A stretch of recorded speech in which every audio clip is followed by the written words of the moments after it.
오늘 우리에게 주시는 하나님의 말씀은 요한계시록 2장 1절부터 7절까지입니다. 계시록 2장 1절부터 7절까지 다 찾으신 줄 믿고 우리 한 절씩 교독하도록 하겠습니다. 에베소 교회의 사자에게 편지하라. 오른손에 있는 7별을 붙잡고 7금 촛대 사이를 거니시는 이가 이르시되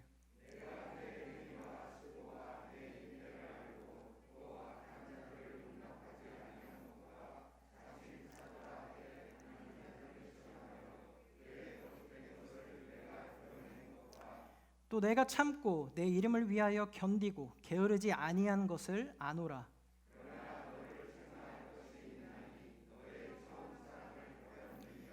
그러므로 어디서 떨어졌는지를 생각하고 회개하여 처음 행위를 가지라. 만일 그리하지 아니하고 회개하지 아니하면 내가 내게 가서 내 촛대를 그 자리에서 옮기리라.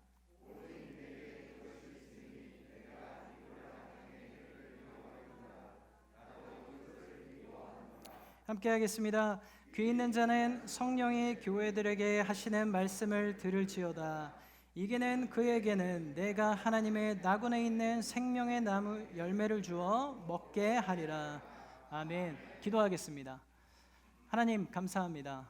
오늘도 우리를 예배 가운데 인도하여 주셔서 생명의 말씀으로 우리를 먹이시고 깨닫게 하시고 변화시키기 원하셔서 이 자리 가운데 인도하신 줄 믿습니다.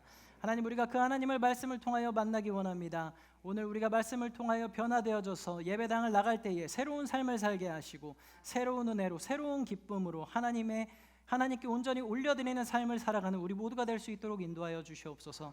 부족한 자가 섰습니다. 하나님 말씀할 것을 생각하게 하시고 사람의 생각으로 전하는 것이 아니라 하나님의 영으로 충만하여져서 전할 수 있는 생명의 시간이 될 수 있도록 함께하여 주옵소서. 감사드리며 예수 그리스도의 이름으로 기도했습니다. 네, 할렐루야. 네, 오랜만에 여러분과 함께 이 주일 예배 또 드리게 됐는데요. 네, 이 자리에서 또 말씀으로 함께 은혜를 나눌 수 있어서 얼마나 기쁘고 감사한지 모르겠습니다. 네, 뭔가 이렇게 여러분들의 눈빛을 보니까 많은 걸 기대하고 오신 것 같은 눈빛이 이렇게 다 보입니다. 네, 그래서 참 감사하고 감사한데요. 그래도 이 말씀의 자리라는 건 언제나 떨리고 두려운 것 같습니다. 제가 이번 주 한 주간 이 주일 말씀을 준비하면서 어디 나가질 못했어요. 네, 왜냐하면 이 부담감이 이게 장난이 아닙니다. 이게 우리 성도님들 앞에서 서서 이 말씀한다는 것이 얼마나 두렵고, 또 성도님들 앞에 서기 이전에 하나님 앞에 그 말씀을 들고 이 설교자로 쓴다는 것은 언제서도 두렵고, 이 말씀을 준비하면서 또 그 말씀에 제가 또 비춰지잖아요.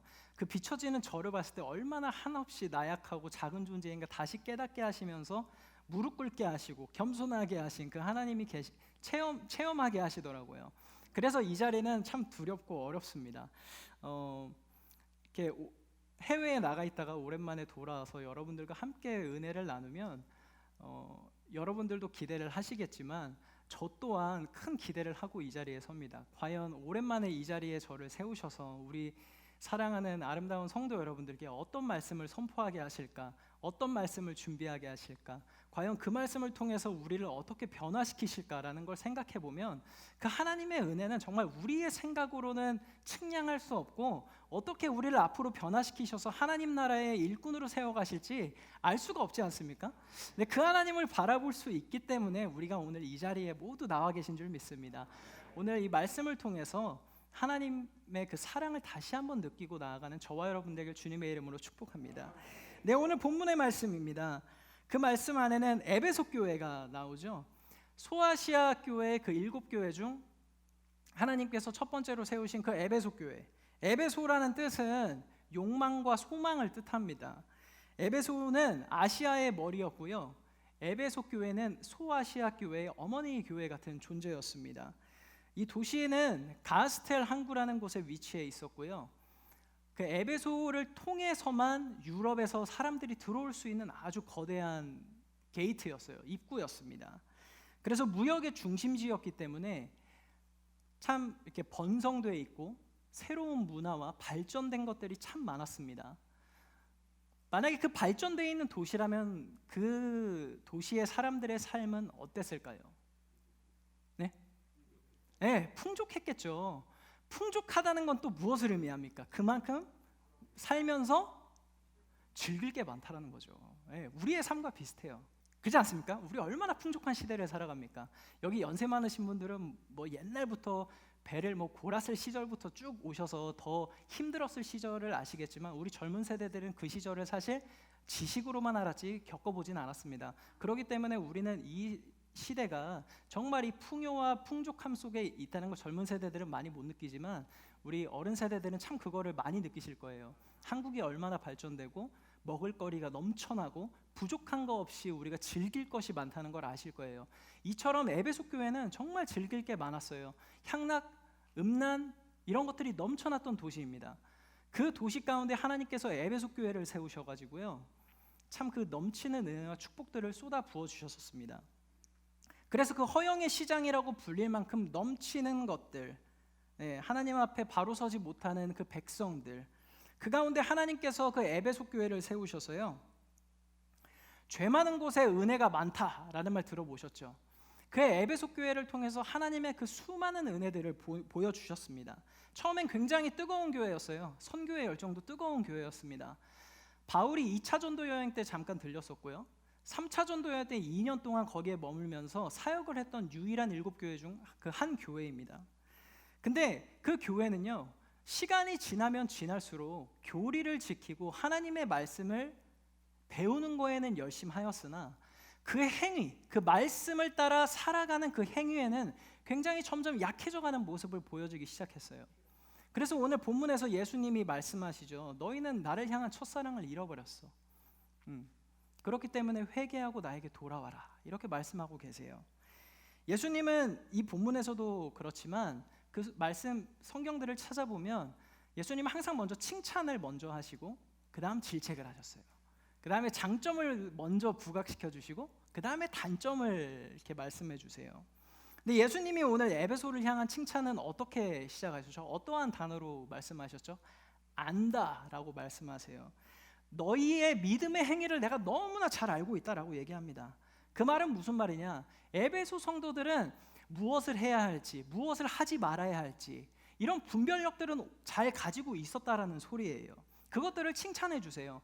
에베소 교회들을 서로 섬기고 헌신하고 교회 안에서 봉사하고 이런 것들도 너무나 잘했어요. 남들이 봤을 때는 기독교인들이 저런 모습으로 살아야 되는구나 라는 것을 본보기로 보여줄 만한 신앙생활들을 하고 있었다라는 소리입니다. 하지만 예수님께서 에베소 교회에게 말씀하신 그 단점은 뭐였죠? 오늘 본문에서 읽었잖아요. 뭐가 없대요? 네, 처음 사랑을 잃어버렸대요. 여러분, 저랑 이렇게 말씀 나눌 때는 제가 이렇게 여쭤보면 딱 캐치를 하셔가지고 대답을 해주시면 좋을 것 같아요. 저는 일방적으로 저 혼자 이렇게 막 설교하는 거 좋아하지 않습니다. 여러분과 이렇게 인터랙션을 하면서 뭔가 교감이 돼야죠. 우리가 그렇지 않아요? 눈도 마주치고 대답도 해주시고 함께 웃고 함께 울고 그런 게 있어야 되잖아요. 네, 그러니까 에베소 교회는 첫사랑을 잃어버렸다라고 얘기합니다. 에베소 교회는 장점이 너무나 많았어요. 누가 봐도 제가 말씀드린 것처럼 훌륭한 기독교인들. 근데 예수님한테는 너무나도 치명적인 단점이 한 가지 있었다라는 거예요. 바로 첫사랑을 잃어버렸다. 그래서 예수님은 그들에게 뭐라고 말합니까? 그 단점에서 회복하기 위해서 뭘 하라고 말씀하시죠? 예, 회개하라고 말씀하세요. 회개하고 또 뭘 하라고 하시죠? 첫 행위를 가지라라고 말씀하고 있어요. 여러분, 지옥은 죄를 짓는 자들이 가는 겁니까? 네? 아니죠. 죄를 짓는 자들이 가는 건 아니죠. 회개하지 않고 사는 사람들이 가는 곳이 지옥입니다. 그래서 예수님은 너희들의 잘못을 아니까 빨리 회개하고 나에게로 돌아와라 라는 걸 요구하고 계신 거예요. 근데 그 방법을 회개라고 명확하게 지금 말씀해주고 계신 겁니다. 네, 그 점이 보이시죠, 여러분? 그래서 주님은 권면하시기에 5절에 그러므로 어디서 떨어진 것을 생각하고 회개해서 처음 행위를 가지라 라고 말씀하신 거예요. 주님은 권면하고 나서 경고의 말씀을 하시죠. 만일 그렇게 하지 아니하고 회개치 아니하면 내가 내게 임하여 내 촛대를 옮기리라 라고 말씀하십니다. 에베소 교회는 제가 말씀드린 것처럼 단점보다 장점이 많았어요. 이 단점은 수적으로 비록 하나였지만 너무나도 치명적이었어요. 최고의 것인 하나님께 향한 사랑을 잃어버렸다라는 겁니다. 만일 우리가 주님께 향한 사랑을 잃어버리고 지금 이 자리에 모였다라면 우리는 지금 당장 회개하고 돌아서야 돼요. 여러분, 교회 안에 우리가 모였다라고 해서 하나님을 온전히 사랑한다라고 말할 수 있습니까? 하나님께 우리의 삶을 온전히 드렸다라고 말할 수 있습니까? 아니에요. 우리가 교회에 모인 것은 하나님께 우리의 사랑을 보여드리기 위해서라는 거예요. 그래서 예배하는 것 아닙니까? 할렐루야. 네, 단순히 우리가 주일 예배 성수를 지키기 위해 이 자리 가운데 나오셨다면 여러분, 우리 다시 한번 깨닫고 주님 앞에 예배하는 것은 우리의 사랑을 보여드리기 위함이다 라고 변화되는 오늘 시간이 되어지기 원합니다. 네, 결코 우리는 우리의 만족을 위해서 이 자리 가운데 나온 게 아니에요. 그리스도인으로 살아가면서 예배드리지 않는다? 이건 잘못됐기 때문에 예배에 나왔다라고 여러분 이 자리 가운데 계신다면 우리는 회개하고 다시 한번 예배의 방법을 점검해 봐야 된다는 거예요. 믿으십니까? 네, 그렇게 나아가는 저와 여러분들 되기 원합니다. 네, 그래서 오늘 말씀 제목은 하나님과 친밀한 삶이라는 제목으로 은혜를 나누기 원합니다. 여러분, 친밀하여지다, 이게 무슨 뜻일까요? 너무나 잘 아실 거예요. 제가 국어사전에 이렇게 검색을 또 해봤어요. 검색을 해봤는데 지내는 사이가 매우 친하고 가깝다, 이게 국어사전에 이렇게 표현이 돼 있더라고요. 여러분, 친하다를 제가 이걸 친밀감, 이걸 생각해 보니까 어떻게 예를 들어서 설명을 해드릴까를 생각을 해봤는데요. 여러분, 우리 이민계 담임 목사님을 너무나도 여러분들 잘 알고 계시죠. 오랜 세월 동안 봐오신 분들도 계실 거예요. 우리 교회가 개척된 순간부터 지금까지 우리 담임 목사님을 봐오셔서 너무나 잘 아는 분도 계실 거고 약간 잘 모르시는 분도 아직 있을 거라고 생각이 듭니다. 담임 목사님실에 가면요, 냉장고가 하나 있어요. 그렇죠? 근데 냉장고, 그래요. 지금 반응처럼 냉장고가 있는지 없는지 모르시는 분도 있잖아요. 냉장고가 있다고 하니까 그치 있지 이렇게 하시는 분도 있고, 그렇죠? 냉장고가 있는데 그 냉장고 안에 뭐가 있죠? 보통 음료수도 있고 뭐 먹을 것도 있고 뭐 어쩔 땐 빵도 있고 뭐 이것저것 이렇게 먹을 수 있는 것들이 있어요. 근데 여러분들이 담임 목사님과 정말 가깝다라고 느껴서 오늘 지금 이 시간 담임 목사님 만약에 계신다면 3층에 당장 올라가셔가지고 아무 말 하지 않고 냉장고 문을 열어서 음료수와 빵과 이런 것들을 꺼내서 드실 수 있는 분 계세요? 없죠? 아니죠. 근데 우리 교회에는 유일하게 한 명만 그렇게 할 수 있는 사람이 있어요. 누굴까요? 네, 바로 저입니다. 그렇죠? 바로 저예요. 아들이니까. 네. 아버지니까, 그 담임 목사님이 내 아버지니까 그 아버지의 것이 내 것이라고 생각하고 함께 공유할 수 있다라고 느끼기 때문에 그걸 가져가서 꺼내 먹어도 아무렇지가 않은 거예요. 그걸 꺼내가는 저를 봤을 때도 아들이 먹는구나, 아들이 가져가는구나, 당연하게 여기시는 거란 말이죠. 그게 바로 하나님과 우리 사이의 친밀한 관계를 뜻한다는 거예요. 여러분, 오늘 예배를 통해서 하나님과 여러분의 관계가 과연 어떠한 관계인가? 1대1의 관계, 정말 제가 우리 아버지한테 하는 것처럼 그러한 관계를 형성하고 계신가? 아직은 우리 아버지가 어떤 거를 날 위해 준비해 두고 계신지도 모르는 그런 관계인가? 이것들을 점검하실 필요가 있다는 거예요. 그게 바로 하나님과 나의 관계를 표현하는 친밀감이라는 겁니다. 그러한 친밀감이 있어야만 우리의 신앙생활이 신날 수 있죠. 재밌을 수 있죠. 내가 믿는 그분도 잘 모르는데 어떻게 그분 앞에 예배를 드리고 그분을 찬양할 수 있으며 그분께 기도를 올려드릴 수가 있어요. 내가 그런 것들을 바라고 원하는 것들을 드리는, 올려드리는, 그걸 또 받으시는 그분을 잘 알아야만 더 많은 것들을 하나님 앞에 내어드리고 기도할 수가 있겠죠. 아멘? 네, 그렇게 되시는 저와 여러분들 되길 주님의 이름으로 축복합니다. 그렇다면 우리는 어떻게 하나님과의 친밀한 관계를 확보할 수 있을까요? 첫 번째입니다. 회개해야 됩니다. 회개. 스크린을 한번 보세요. 회개. 네. 회개를 하지 않으면 하나님의 은혜를 우리는 절대 알 수 없습니다. 우리 본문 2장 4절에서 5절 우리 함께 볼까요? 스크린을 보시면 됩니다. 자, 우리 한 목소리로 합독하겠습니다. 시작. 그러나 너를 책망할 것이 있나니 너의 처음 사랑을 버렸느니라. 그러므로 어디서 떨어졌는지를 생각하고 회개하여 처음 행위를 가지라. 만일 그리하지 아니하고 회개하지 아니하면 내가 내게 가서 내 촛대를 그 자리에서 옮기리라. 첫 번째로 가장 먼저 해야 되는 건 뭐래요? 네, 회개하라라고 말하십니다. 여러분, 회개의 의미를 너무도 잘 아실 거라고 믿지만 제가 또 국어사전에 한번 또 찾아봤는데 첫 번째, 죄나 잘못을 뉘우치고 마음을 고쳐먹는다. 두 번째, 삶 속에서 저지른 죄를 깨달아 반성하고 그로부터 벗어나 하나님의 뜻에 따르는 새로운 삶을 시작하는 것이라고 나옵니다. 참 신기하게 우리가 회개 보통 생각하면 천주교에서 얘기하는 고해성사, 우리의 잘못된 걸 그냥 고백하고 끝나는 거라고 생각하실 수도 있는데 사전에도 나와 있죠.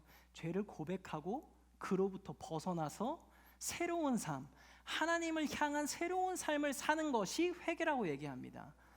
여러분, 우리가 단순히 그냥 주님 앞에 주님 저 이런 거 잘못했어요, 용서해 주세요, 이게 회개의 끝이 아니라는 거예요. 여러분의 삶을 되돌이켜서 완전히 그 죄로부터 벗어나서 하나님을 향한 걸음을 걸어 나가라는 거예요. 자, 죄가 여기 있다라고 생각하시고 하나님은 여기 있다라고 생각을 해보세요.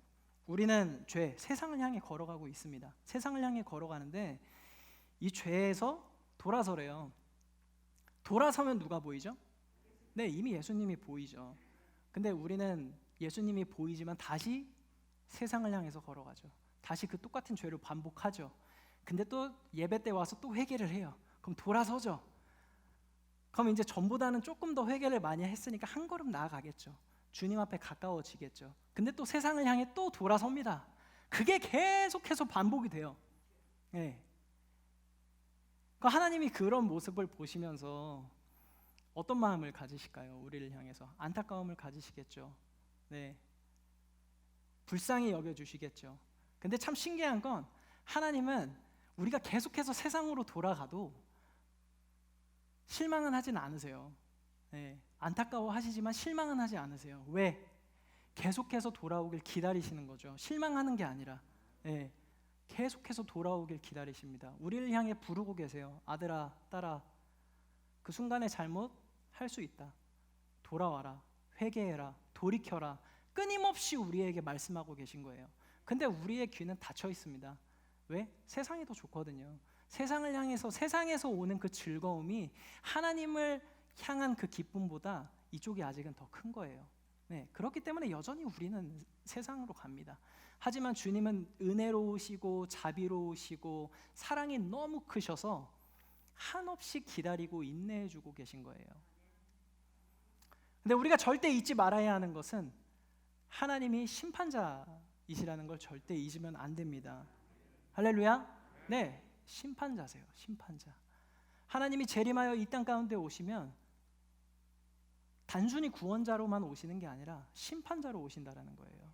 네, 교회에 있는 사람이나 교회 밖에 있는 사람이나 분명히 모든 이 땅에 있는 모든 사람 분명히 그 심판대 앞에 설 거란 말입니다.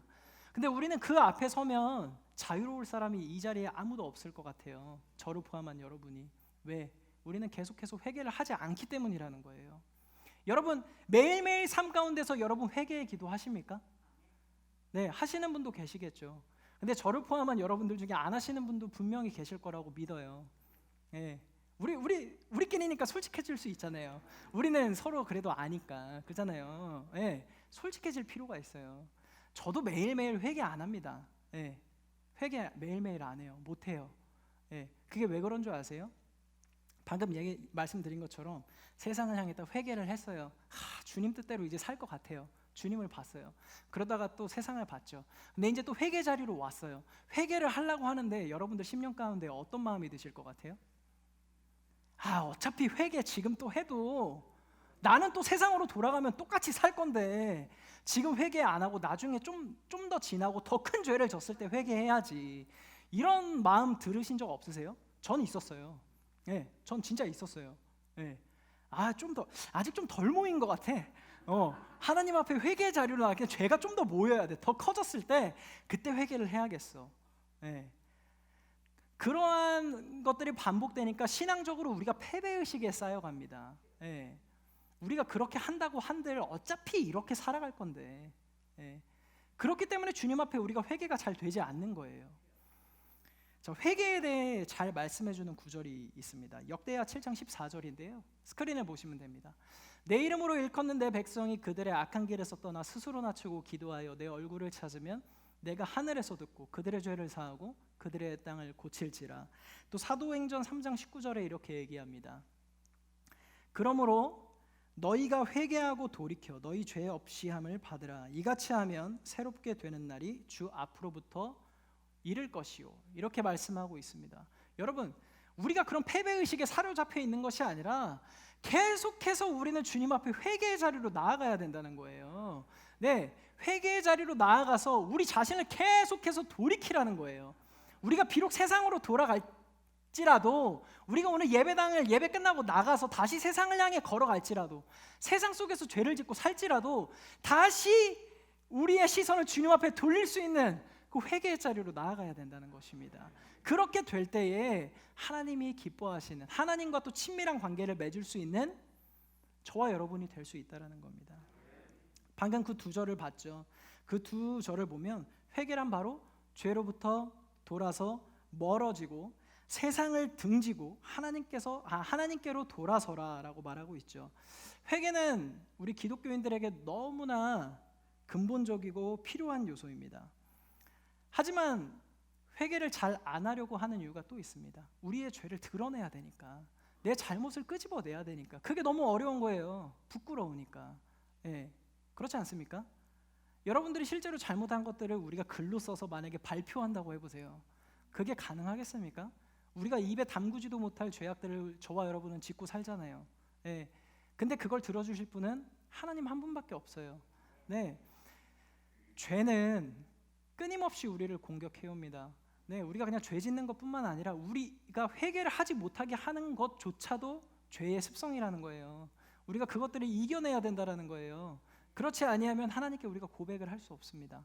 하나님은 우리에게 여전히 회개의 기회를 계속해서 주고 계시는데 우리는 입술을 벌려서 그 회개를 할 수가 없는 거예요. 우리의 연약함 때문에. 네. 제 간증을 하나 하고 싶은데요. 이 죄와 회개에 대해서 생각을 해보니까 저의 삶에서 하나 간증할 게 있더라고요. 저도 여러분들처럼 똑같이 죄를 짓는 사람이죠. 우린 다 똑같은 사람이잖아요. 그렇죠? 죄 안 짓는 사람이 이 세상에 어디 있겠어요. 근데 참 재밌는 건 죄를 짓고 나면 그 당당함이라는 게 사라지더라고요. 네. 그래서 여러분들도 다 자녀들을 기르시는 부모님들이시지만 여러분들의 자녀가 뭔가 잘못하고 여러분들 앞에 섰을 때 어때요? 눈빛이 어때요? 뭔가 당당하게 이렇게 아버지를 못 쳐다보지 않아요? 어머니를 못 쳐다보잖아요. 그거는 저도 똑같더라고요. 그래서 잘못을 하고 왔을 때는 이미 부모님은 알고 계세요.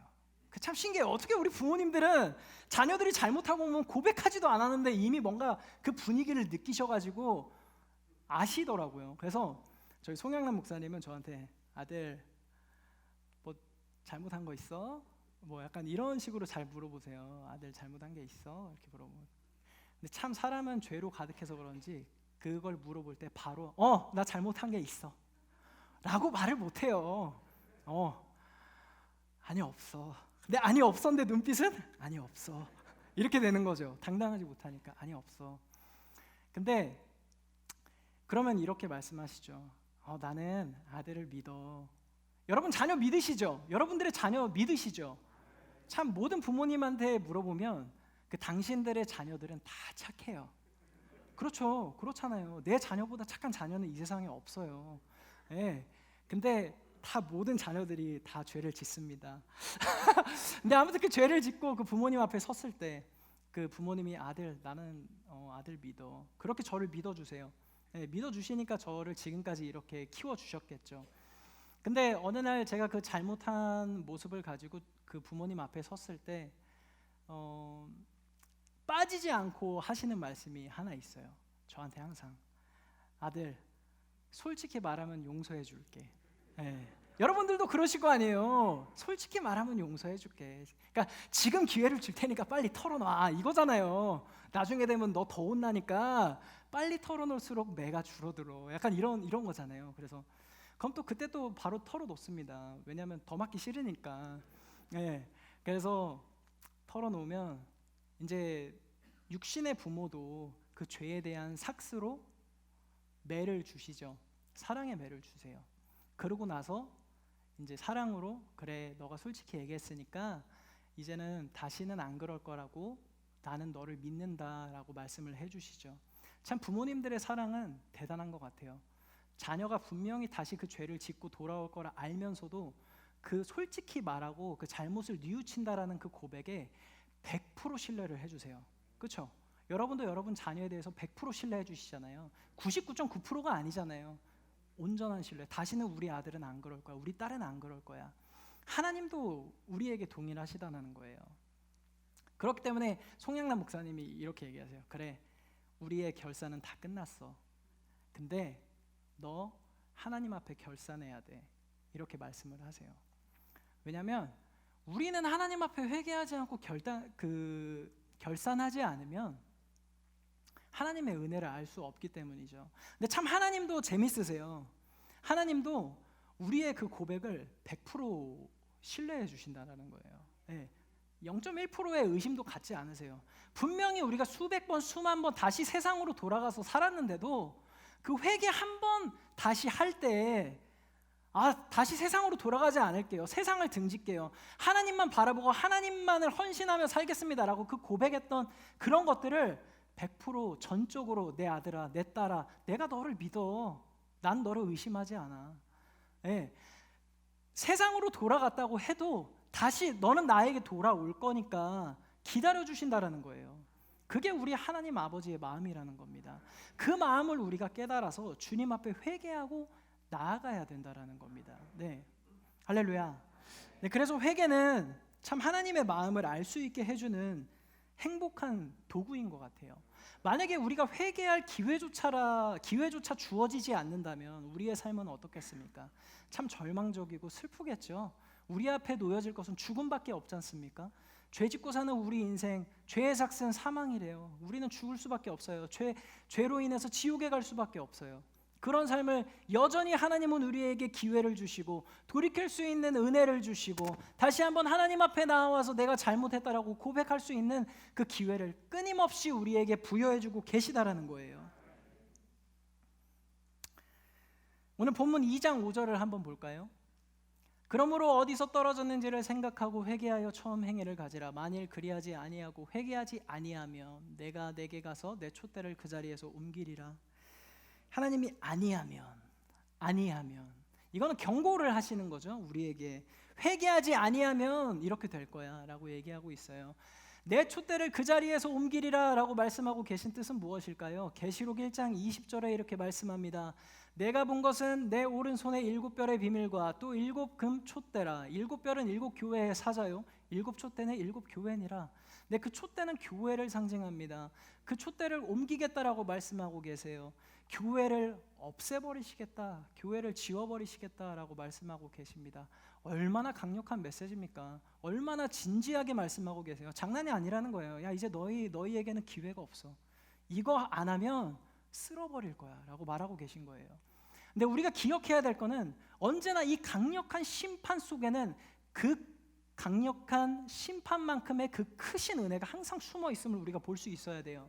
하나님은 절대 너희들을 그냥 쓸어버리겠다, 너희들을 다 죽일 거야, 단순히 이렇게 얘기하지 않으세요.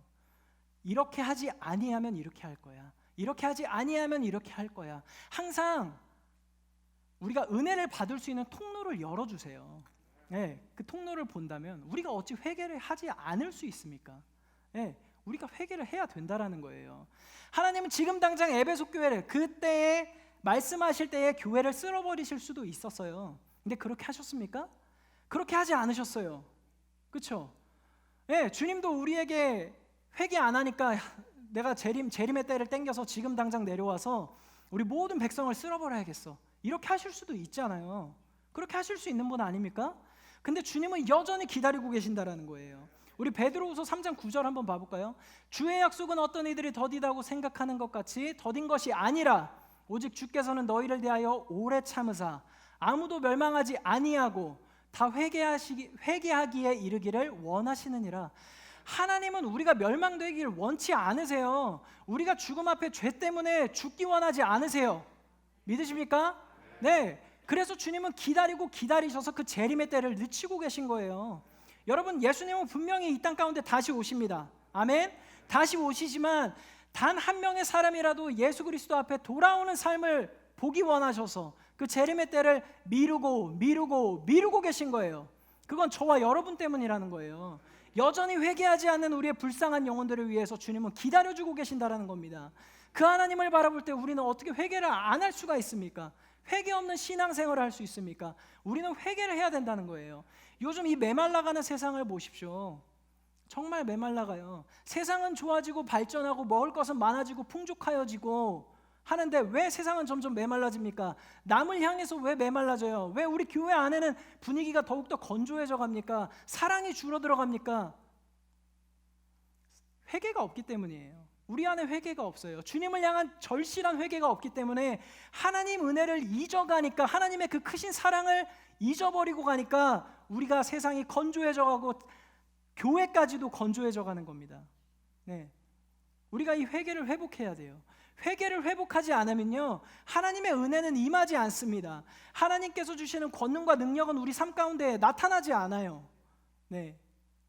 그렇기 때문에 끊임없이 우리는 회개해야 된다는 겁니다.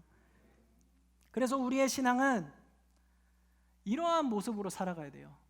주님을 향한 절박함, 임박함, 그리고 지금이라는 단어를 절대 잊어버리면 안 돼요. 다음이라는 건 없습니다.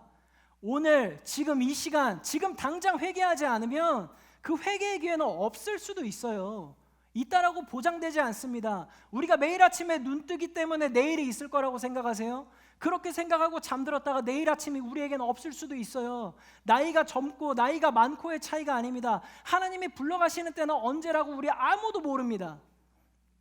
그렇기 때문에 지금 절박해야 돼요. 간절한 마음을 가지고 주님 앞에 나아가야 됩니다. 그러한 마음으로 살아가는 저와 여러분 되길 주님의 이름으로 축복합니다.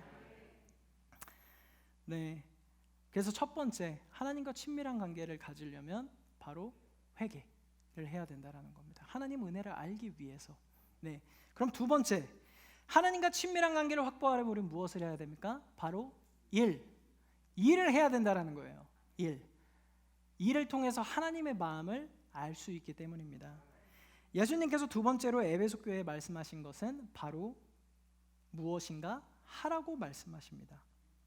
그 일을 통해서 하나님께 진정으로 헌신하는 마음을 보여주라는 거예요. 어떠한 희생과 불이득이나 방해에도 하나님께 변치 않은 태도로 일할 수 있어야 된다는 거예요. 사실 제가 이 말씀을 준비하면서 지금 일이라는 단어를 썼지만 섬김, 헌신, 봉사 이런 단어를 써볼까라고 생각을 했어요. 왜냐하면 교회에서 약간 우리가 하는 하나님의 사역을 일이라고 생각하면 뭔가 부정적인 시각으로 많이 보기 때문인데요. 근데 하나님은 이 단어를 사용하셨어요. 일이래요. 일. 네, 일하라고 하셨어요. 그러니까 뭔가 우리가 좋게 공손한 느낌으로 섬김과 헌신이라고 하지만 하나님의 일이라는 겁니다. 하나님께서 하라는 일. 계시록 2장 5절. 그러므로 어디서 떨어졌는지를 생각하고 회개하여 처음 행위를 가지라. First works라고 돼 있어요. 근데 이게 단수가 아니라 복수죠. 하나님의 사역은 단 한 가지가 아니에요. 우리가 생각할 수 없는 수많은 일들이 있습니다. 그 일들을 하라는 거예요. 왜 굳이 예수님은 일이라는 단어를 사용하셨을까요? 에베소 교회에게 회개하라. 회개하고 어떠한 사람이 되어라. 어떠한 사람의 모습이 되어라. 어떠한 걸 느껴라. 이게 아니었어요. 일을 하라라고 말씀하고 계십니다. 여기에 중요한 포인트가 있어요. 우리는 행위로 구원을 받지 않았습니다. 맞습니까? 온전히 믿음으로 하나님께 향한 십자가에서 죽으신 그 예수 그리스도의 보혈로 믿음을 얻고 구원을 받았죠. 그렇죠? 네. 확실한 거는 우리가 행위로 구원을 받지 않았습니다. 하지만 진정으로 구원받고 그 구원의 은혜를 아는 자는 하나님의 일들을 하며 살아가는 것이라는 거예요. 이것은 하나님과 우리 사이와의 관계뿐만이 아닙니다. 인간관계에서도 그래요. 여러분들 친구, 여러분들이 속한 직장, 모든 곳에서 이 일을 통해서 관계가 형성이 됩니다. 지금 우리는 친밀감에 대해서 얘기하고 있죠. 모든 관계는 우리가 그 느끼는 감정, 느낌 이런 것들도 중요하죠. 그런 것들을 통해서 관계가 시작되기도 합니다. 우리 성도 여러분들, 결혼하신 분들 한번 손 들어주세요. 결혼하신 분들 한번 손 들어주세요. 네, 네, 뭐 우리 안 한 청년도 있고 하지만 결혼했어요. 우리 결혼한 지 10년 정도 되었다. 10년 이상 되었다. 네, 한번 손 들어주세요. 20년 이상 되었다. 네, 30년 이상 되었다. 뭐 40년 이상 되었다. 네, 뭐 엄청나신 분들 많습니다. 네, 근데 제가 여쭤보고 싶은 건 여러분들 처음에 연애를 시작하셨을 때 어떠한 감정을 느끼셨어요? 처음에? 너무 좋아. 그죠? 그냥 같이 앉아서 밥만 먹어도 좋고 전화 통화만 해도 좋고, 예? 그리고 뭐 차 한잔 하면서도 그 설레는 느낌을 가지고 그 관계가 시작되지 않습니까? 근데 그 관계가 지속적으로 유지시켜 주는 건 그 감정과 느낌입니까? 예? 아니죠. 여러분들 좀 이렇게 직설적이긴 한데 여러분들 지금 오늘 아침에 자고 일어나셨을 때, 예? 여러분들의 그 뭐 와이프, 남편 이분들에게 느끼는 그 느낌이 너무 사랑해. 나 이 남자 아니면 죽겠어. 나 이 여자 아니면 내가 오늘 삶을 살아갈 수 없구나. 이런 느낌을 받고 일어나신 분. 손들지 마. 위험해요. 네네. 네, 위험합니다. 위험해요. 네, 그런 느낌으로 일어나진 않으셨을 거라고 생각이 들어요. 처음 뭐 신혼 초창기에나 자고 일어났을 때 너무 이뻐, 아름다워, 막 뽀뽀해주고 싶어 이런 느낌이 있었겠지만 지금은 그런 느낌보다는 그냥 감사하잖아요. 그죠? 그러니까 그런 느낌으로 우리가 계속 관계를 유지하는 것이 아니라 감사함과 또 우리가 하는 일들을 통해서 관계가 유지가 됩니다. 여러분들 때로는 가족을 위해서 운전할 일도 있죠. 어딘가 내려줘야 될 때, 아니면 픽업을 해와야 될 때, 아니면은 우리 엄마들은 그 자녀를 위해서 맛있는 음식을 해줘야 할 때. 근데 그때마다 여러분은 행복함으로 하십니까? 기뻐. 내가 막 태우러 가는 게 내 몸은 힘든데 너무 기뻐. 가야지. 이럴 때도 있겠죠. 근데 항상 그렇습니까?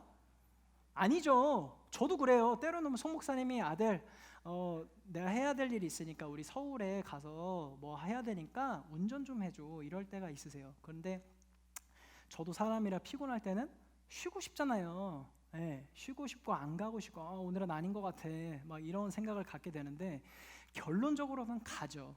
결론적으로는 가요. 근데 여러분들 그렇게 하는 것들이 자녀를 위해서 밥을 차려주고 내 육신은 너무 힘들고 고되고 힘든데도 해주는 이유는 자녀들에게 사랑을 보여주기 위해서 하는 거예요? 아니죠. 사랑하니까 하는 거잖아요. 사랑하니까 내 몸이 힘들어도 할 수 있는 거잖아요. 그렇죠? 이거 아멘 잘하셔야 되는데 오해하실 텐데 아멘 안 하면 우리 남편분들 신중하게 대답하셔야 되는데 아멘이잖아요. 그만큼 우리가 열심으로 하는 일을 통해서 관계가 유지될 수 있다는 거예요. 그냥 그 감정만으로는 절대 한평생을 유지할 수 없어요. 그거와 하나님과의 우리의 관계가 똑같다는 거예요. 아니 우리가 하나님 처음 예수 그리스도를 믿고 그 구원의 기쁨으로 살아가는데 그때는 너무 설레. 주님이 나를 위해서 죽으셨대. 그 십자가의 보혈로 나를 구원하셨대. 은혜의 기쁨, 은혜의 감정으로는 그 처음에 그 믿음의 신앙이 유지가 될 수 있겠죠. 근데 그 계속되는 건 열심으로 하는 일을 통해서 하나님과의 관계가 유지가 된다는 거예요. 아멘이십니까? 네, 그걸로 우리가 알아야 돼요. 네, 분명히 여러분들 많은 사역 가운데 동참하는 분들이 계실 거고 아직은 예배 가운데만 와서 예배만 드리고 돌아가시는 분들도 계실 거라고 믿습니다. 하지만 우리가 정말 하나님께서 우리를 향한 마음을 알기 원하면요, 알고 싶으면요, 하나님의 일에 동참하셔야 돼요. 동참하지 아니하고선 절대 그 하나님의 마음을 알 수가 없습니다. 네, 저는 정말 여러분에게 도전하고 싶어요. 하나님의 일에 동참하세요. 그냥 우리 구경꾼처럼 예배만 와서 드리고 가는, 그냥 내 만족을 위해 나는 그리스도인이니까 예배를 드렸어 라는 만족을 위해 예배를 드리고 가는 신앙인으로 남지 마시고요, 하나님께서 우리에게 향하신 마음, 하나님께서 과연 나를 어디에 사용하실까, 왜 나를 이 자리에 부르셨을까, 그것들을 알기 원하셔서 일 가운데 동참하시기 원해요. 네, 우리 선교단들로 예를 들면 여러분들 우리 오랫동안 찬양을 해왔죠. 오랫동안 그 자리를 지키면서 찬양을 해 오셨죠. 근데 우리가 그 찬양의 자리 가운데 있으면서 여전히 하나님의 마음을 모르고 찬양 가운데 선다면 하나님은 우리의 찬양을 받지 않으세요. 네, 정말 우리 안에 기쁨이 사라져버리고 하나님을 향한 사랑이 사라져버린 상태에서 이 자리 가운데 섰다면 하나님은 우리의 찬양을 기뻐 받으시지 않습니다. 동일해요. 여기 모인 모든 성도 여러분들, 예배도 하나님의 일이죠. 하나님이 기뻐 받으시는 일이니까요. 근데 우리가 이 자리에 지금 예배 자리에 있다고 해서 하나님이 이 예배를 다 받으셨을 거라고 착각을 하시면 안 됩니다.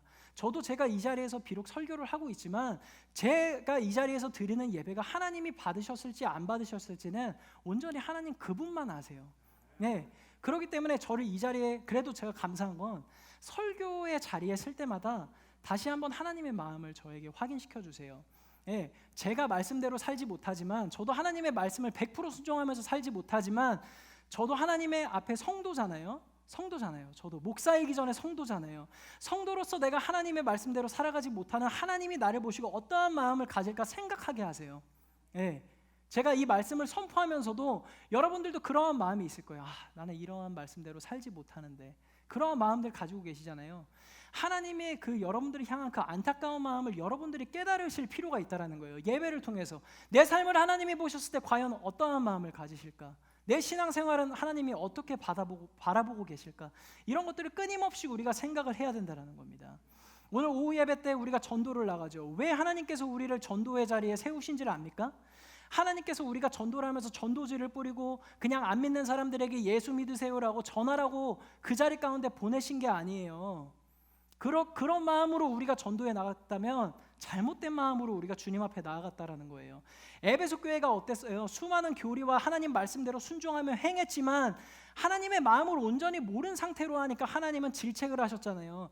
우리가 전도하고 예배하고 선교하고 예물 드리고 하는 모든 것들이 하나님의 마음을 모른 채로 한다면 하나님은 그것들을 기뻐하시지 않으신다라는 거예요. 전도 말씀드렸죠. 하나님, 우리가 전도 나갈 때 하나님께서 그 믿지 않는 영혼들에게 향한 동정심과 안타까움과 불쌍히 여기심을 우리 가운데도 동일하게 허락하여 주세요. 그러한 마음들을 가지고 전도에 나가야 된다라는 거예요. 그래야 하나님께서 불신자들을 향한 그 사랑과 안타까움을 우리가 알 수 있죠. 그런 걸 깨닫게 하시기 위해서 전도의 자리로 내모시는 거예요. 네. 아멘이십니까? 네. 오늘 여기 계신 분들 중에 전도 아직 우리 교회에서 못 나가보신 분들도 계실 텐데 동참하세요. 하나님은 여러분을 그 자리 가운데 부르시고 계신 거예요. 네. 정말 부르시고 계십니다. 네. 우리가 사람이 없어서 부르시고 있는 게 아니에요. 우리가 전도하지 않아도, 우리가 믿지 않아도 하나님은 영화로우시고 하나님을 믿을 사람들은 넘쳐납니다. 하지만 그래도 우리를 사용하시는 것은 한 명이라도 더 빨리 구원시키시려고. 네. 그래서 우리를 사용하시는 거라니까요. 하나님의 일에 동참하시길 축원합니다.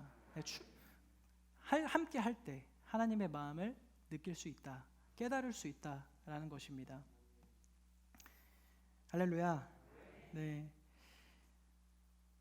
참 말씀은 준비한 대로 선포가 되지 않습니다. 네. 항상 그러는 것 같아요. 네. 그래도 감사한 건 하나님이 그때그때마다 말씀할 지혜를 주시는 것 같아요. 네, 한번 우리 마태복음 9장 35절부터 38절까지 한번 말씀을 보겠습니다. 예수께서 모든 도시와 마을에 두루 다니사 그들의 회당에서, 제가 읽을게요. 가르치시며 천국 복음을 파하시며 모든 병과 모든 약한 것을 고치시니라. 무리를 보시고 불쌍히 여기시니 이는 그들이 목자 없는 양과 같이 고생하며 기진함이라. 이에 제자들에게 이르시되 추수할 것은 많되 일꾼이 적으니 그러므로 추수하는 주인에게 청하여 추수할 일꾼들을 보내주소서 하라 하시니라. 아멘. 네, 이게 하나님의 마음입니다. 무리를 보고 목자 없는 양과 같아서 불쌍히 여기셨대요. 하나님도 우리가 믿지 않았을 때, 우리가 예수 그리스도를 몰랐을 때 여러분들에게 향한 그 마음이 이러셨을 거라고 믿어요. 얼마나 불쌍히 여기셨으면 선교자들과 전도자들을 통해서 우리 가정과 우리 집안에 예수 그리스도의 피를 뿌리게 하시고 우리가 예수 그리스도를 만나게 하시고 다시 한번 우리를 통해서 일꾼 삼으셔서 하나님의 일을 행하게 하시고 우리를 그 복음을 전하는 그 앞 가운데 세우셨다는 게 얼마나 감사합니까? 네. 그렇기 때문에 우리는 일을 해야 돼요. 하나님의 일을 해야 돼요. 하나님의 일을 하지 않으면 절대 그 하나님의 불쌍히 여기심, 안타까워하심, 이런 것들을 우리는 절대 알 수 없습니다.